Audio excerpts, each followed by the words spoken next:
人们看似活在相同的物质世界里，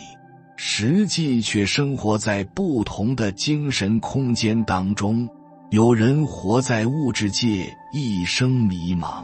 拼命地向外攀附，抓取看得见的东西；有人活在意识界，珍视意识的力量，懂得积极运用精神的力量，创造人生的价值；有人却活在灵性界，破妄归真，开始全心全意光明自己的灵魂。灵性的觉醒意味着更高维度的自我被唤醒，预示着你将在更高的意识能量层级上呈现自己的天赋使命与生命价值。人生不是一场物质的盛宴，而是一场灵魂的修炼。人生这段宝贵的旅程，应该酣畅淋漓地展现内在的意识的能量，不断地纯粹光明自己的灵魂。宇宙赋予你强大的意识能量与资源，就是让我们在这个世界当中进行自由自觉的意识创造，拥有纯粹光明的灵性生活。你值得拥有一切的美好。身心能量敏感的人会有一个明显的发现，那就是物质时代渐行渐远，灵性时代正在开启。人类集体进化的速度越来越快，身边越来越多的人开始身心回归，开始灵性觉醒。随着能量显化的速度加快，各行各业出现了很多觉醒者，他们先人一步，愿力强大，意识纯粹，精神聚焦，心神合一，在更高级的灵性层面上，引领着人们进行着高质量的精神创造与精神享受。不仅如此，宇宙天地也正在创造更多的机会来点醒你，开启你，光明你，指导你彻底走向真正的灵性觉醒之路，用突破常规的科学研究成果开阔你的意识边界，用跌宕起伏的时代变迁打破你的时空惯性，用痛彻心扉的低谷绝境唤醒你的内在能量。一切似乎都是为你而来，为你的灵性觉醒而来的。灵性觉醒会带给你完全不同的身心感受与意识体验。如果你当下感受到下面这些迹象，那么恭喜你，你一定要把握这个机会，因为你的灵性正在被唤醒，被激活。一，时常体验到共识性，常常会同时经历两件互相关联的巧合事件。比如你正想起某一个朋友，那他可能很快就联络了你。当你疑惑什么问题时，偶然打开就刷到相关的文章等等，你会发现你生活中的所谓巧合事件开始越来越频繁，但其实并不存在偶然的巧合。就像斯宾诺莎说，偶然性是人类无知的托词，一切即是既定你人生剧本的一步，也是你的灵魂已知的选择之一。当你的频率提升，你的意识发出的信号被宇宙接收到，并给你安排相应的体验。另外一种可能就是你捕捉到一些即将发生的信息，但不论那种都是你的灵性提升后的结果。二，清醒梦。一般人在睡眠的时候是没有清醒的意识的，更谈不上主动的去控制梦境。但当灵性觉醒后，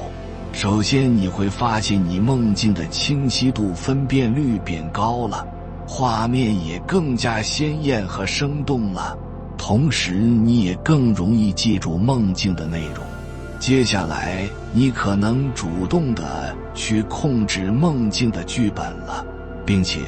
梦中也会给你一些信息，帮助你完成当下的人生课题，或预知一些事情的发生，以及你可以在梦境中学习一些知识和技能。一般来说，梦简单的分是这里几类：一、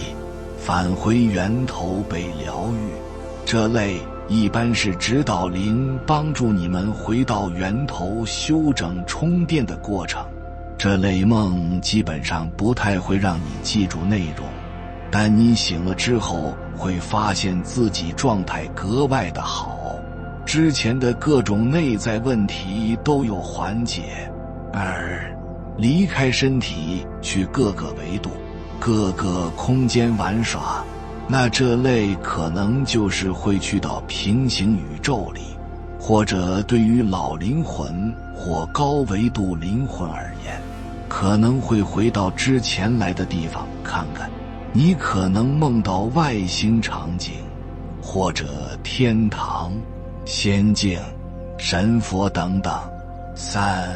指导灵帮助你解压，释放负面情绪。有时候你压力很大，或负面情绪特别多，但现实层面短期内没法解决，那指导灵会给你设计一个场景，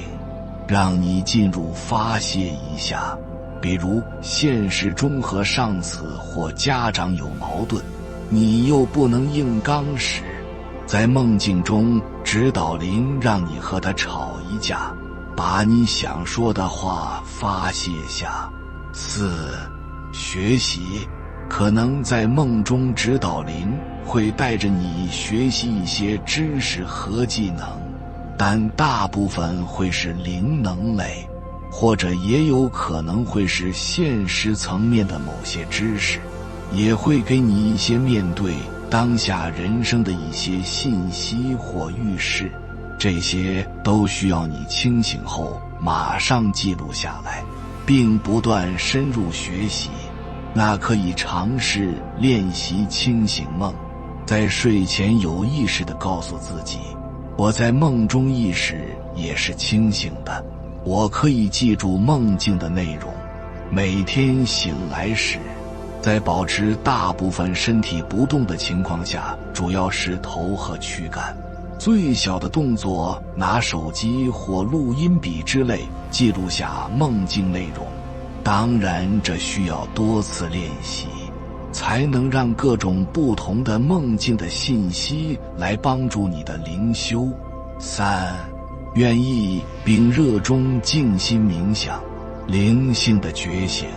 是需要我们从人生的熵增走向熵减的，就是需要我们从纷乱嘈杂的物质世界回归清净的内心，这样才能感受自己和宇宙的连结，与各个维度意识的链接一致合一。那冥想就是最有效的帮助我们回归内心的方法。坚持每天冥想，就像让一杯浑浊的水慢慢沉淀，最后让干净清澈的水和杂质分离开一样，我们会发现自己内心真实的感受。高我的意识在冥想的练习中不断清晰起来，在这个世界里各种问题和困扰慢慢地沉下去，并被净化掉。刚开始冥想可以跟着带引导的音频来做，初学者最好在自己家里，并学会见结界。冥想的方法和切入点也有很多，开始选自己喜欢的就好。从脉轮着手也是个针对性强的好方法。当然，其实日常生活里，只要我们能专注，心无杂念地去做一些事，都能达到冥想的效果。所以去寻找一些可以让你这样专注去做的事，培养自己安静下来和自己独处的习惯。4. 时间概念变得越来越模糊，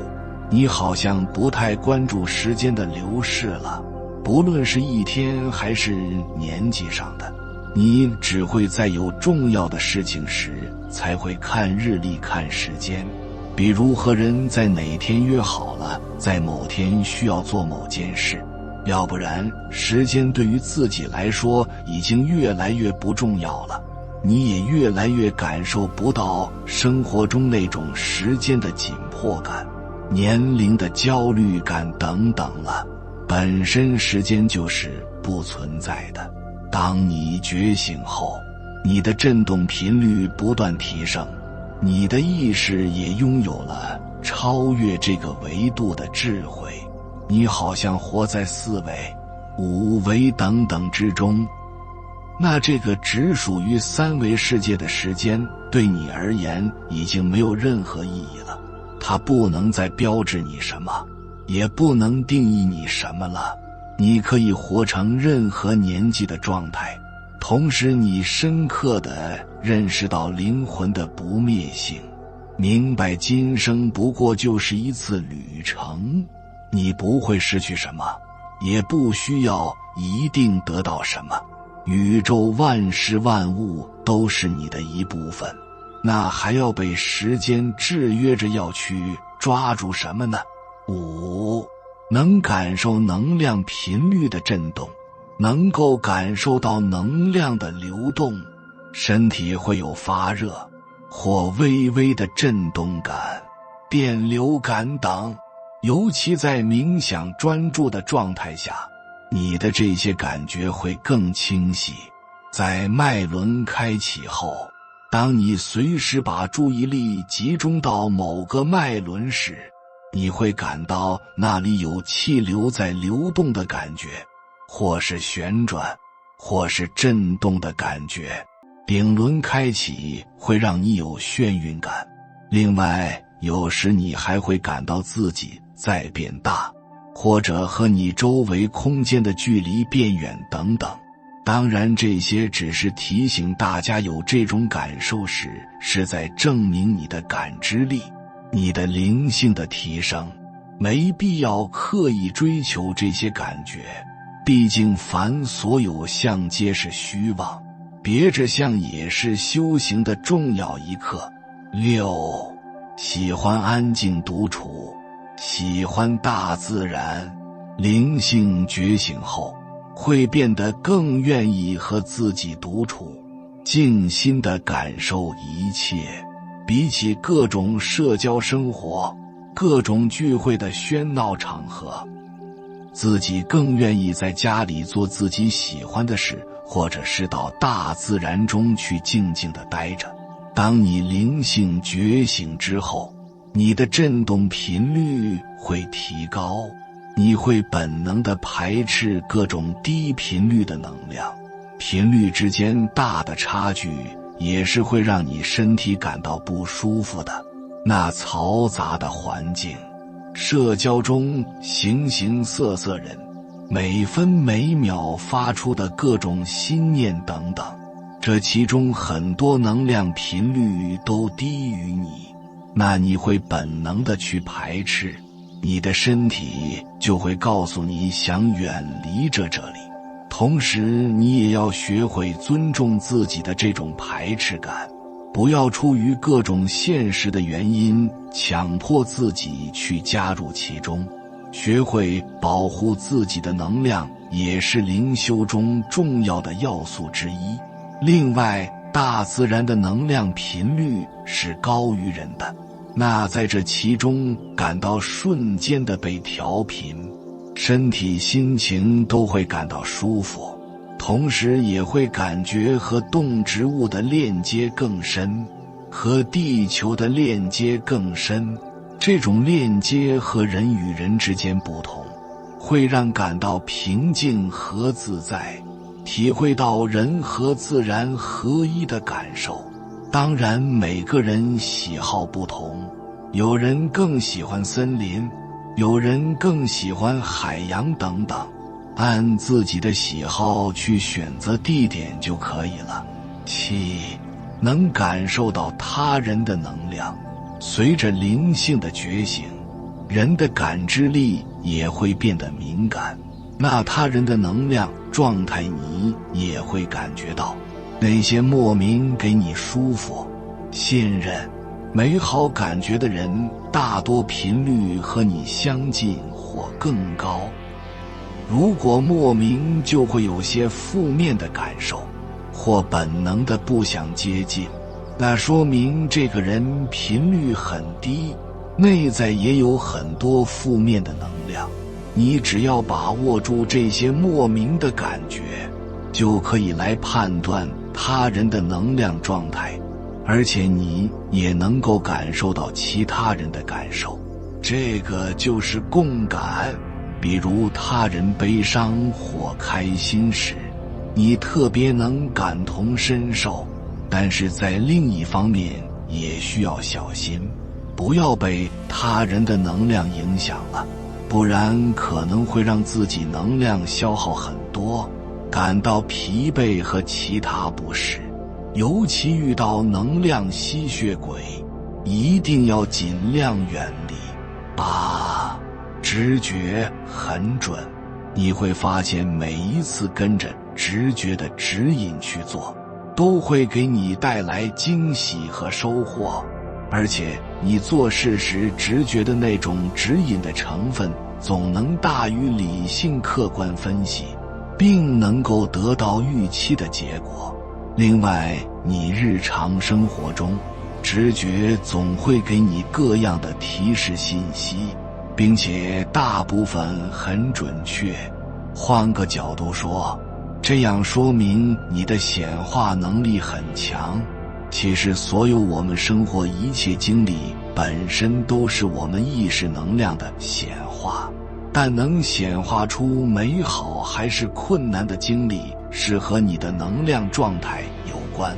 在觉醒后，在不断学习和领悟后，你的振动频率的提升是和你对宇宙本质、对天地大道的领悟成正比的。只有你在高频的时候才能显化出美好的现实。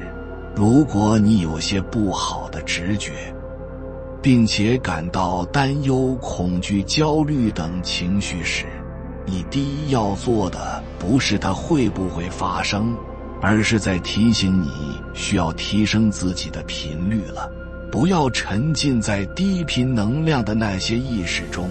并找到升起这些心念的负面能量的根源。疗愈并不断学习，才能坦然平静，没有分辨心地看待一切。当你不在意美好还是坎坷时，当你觉得一切都是学习和体验时，那你才能显化出美好的现实。9. 创意灵感不断。以前你可能绞尽脑汁，都很难想出一个好的点子，但是在灵性觉醒之后，你会发现时常会迸发出灵感，无论是生活上或者是工作上的大小问题，你都很容易的能找到解决的办法。如果你是从事艺术或和创意有关的工作，会发现你灵感迸发得更加强烈，会给你各个方面更多帮助。我们的这些灵感其实就是高维的智慧。当我们觉醒后，意识层级也会在学习中不断提升，自然获取超越这个维度的信息就更容易。尤其慢慢的可以和指导灵高我等高维度存在沟通后，其实你是拥有了一个宇宙各个维度集合的团队来帮助完成当下的课题，一切看起来就变得更加容易了。10. 能够和高维智慧、和宇宙、和神佛连结。当你专注地做一件事，比如当你坐下来写一篇文章，或者是画画做手工，或者是创作音乐等等，抬头一看，时间已经过了很久了，但是你却一点也没有感觉到累，而且这个时候你看到自己创作出来的成品，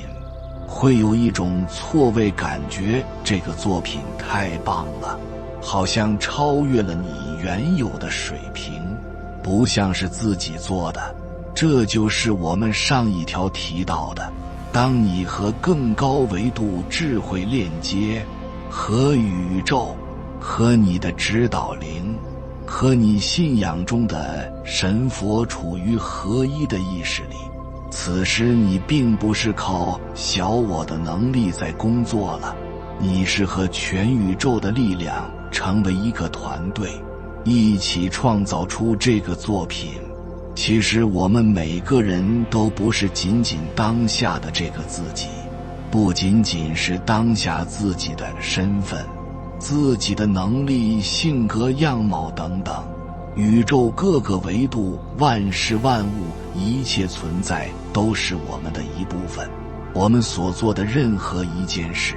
也不是我们自己独立工作，都是万事万物互相效力的结果。所以我们需要领悟这个合一的意识，以合一的状态去经历和体验人生的一切，会发现很多超乎你想象的经历。11，天使数字。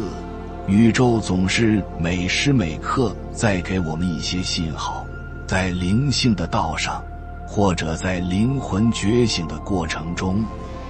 你会在不经意间发现很多天使数字，比如1111、222、4444、1313、1515等等。尤其在觉醒初期，你会经常看到1111、4444，这些其实都是宇宙，你的指导灵、守护灵。高我在给你发提示。12，饮食和习惯上的转变。随着在灵性上的成长与觉醒，饮食和习惯上也会发生一些变化。可能有些食物之前特别喜欢吃，但现在会突然不喜欢了。原来喜欢吃重口味、深加工、添加剂多的食物，但现在喜欢清淡的、天然的食物的味道。尤其蔬菜慢慢喜欢生食多于熟食。另外本能的不想吃肉了，重点是本能不是出于某些思想和观念。当然这里要说的是万物有灵，其实动物和植物都有自己的意识，灵魂有选择做动物或做植物的仪式体验，都也是符合最高利益的。它以什么形式结束这一世，也是在体验前每个灵魂自己都确认接受的，所以倒也不用加入更多感情色彩。尊重自然法则也是重要的。能量频率提升后的不想吃肉，不是因为主观的想法，而是因为动物在被宰杀过程中有很多恐惧能量残留在肉当中，那这种低频能量其实是会被我们感知到的。这种频率上的差距会让我们身体本能的排斥，就是单纯的不想吃，或者吃了以后也会明显的觉得不舒服，并且也会感到这些食物不美味了。所以吃肉还是素食是能量频率提升的结果。吃肉很好，素食也很好，顺其自然，不必太苛求什么状态，那也是不利于灵性提升的。另外，灵魂觉醒后，除了饮食之外，你的作息时间与习惯也会和之前大不相同，不太会熬夜，早上也不太能赖床，基本上不利健康的习惯慢慢的都会自然而然地改变，这也是频率提升的自然结果。13. 重新审视自己的信念。觉醒之前，每个人在成长的过程中，不论来自原生家庭的教育，还是世界各种观念的影响，会形成自己的三观，但这其中很多信念其实并不是符合自己内心真实感受的。比如你会觉得什么样的学校最好的，什么样的专业学历是好，什么样的工作和什么样的人结婚是好的等等，这其中有太多他人的世界的观念影响你建立的信念。而灵性觉醒后，你渐渐地会放下对物质世界的追求，而回归内心。这时候你的意识也在不断提升，你在审视人生的角度也发生了变化，你不再是三维物质世界的角度了，你可以站在宇宙的角度去思考。此刻，曾经你努力追求那些属于物质世界的名利得失似乎没那么重要了，此时你更愿意活成你自己。你可能会辞职去做你喜欢的工作，可能会搬家去你喜欢的地方生活，可能会单纯地享受爱情，去和喜欢的人交往。活在当下，更专注于当下的内心感受，那你会发现或快或慢，在灵性觉醒后，你的人生都会发生一些变化。这是一个打破旧有局限，并重新成为你自己，并滋养你自己的过程。14. 注重灵性成长。在觉醒之前，大多数人会比较注重现实角度的各种能力的提升，学习也会偏重于能有现实角度的帮助，比如会在意自己工作能力或生活技能的提升。但觉醒后，你会发现你关注思想意识的提升更多，可能你会学些更多宗教、哲学、心理学或灵性书籍更多，你也会拿出更多的时间去冥想或练习其他修行的方法，会喜欢研究神秘学、玄学、东西方的各种疗愈、占卜等等领域。当然，我们还要明白，灵性的成长也离不开现实生活，我们生活的所有经历体验都是灵修的一部分。既然今生以你的身份来体验一世，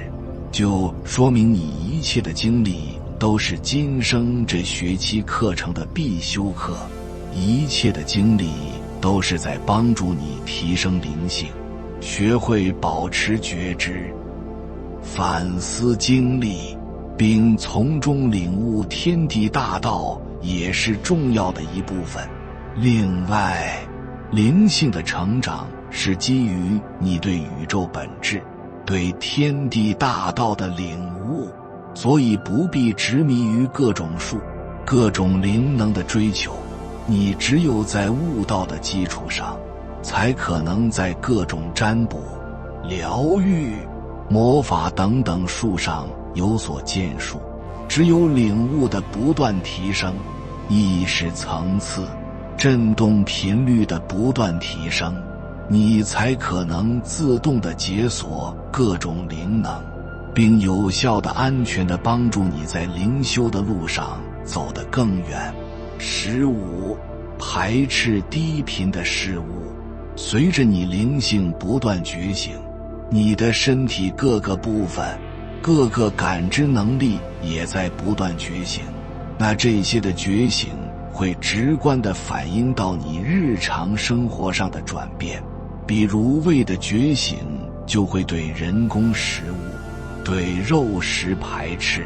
之前一条具体讲过原因，就不再赘述。比如眼睛耳朵的觉醒，就会不爱看不爱听低频能量的东西，像一些负面题材的电影，一些内容负面的歌曲、书籍、艺术品等等，这些都是低频能量，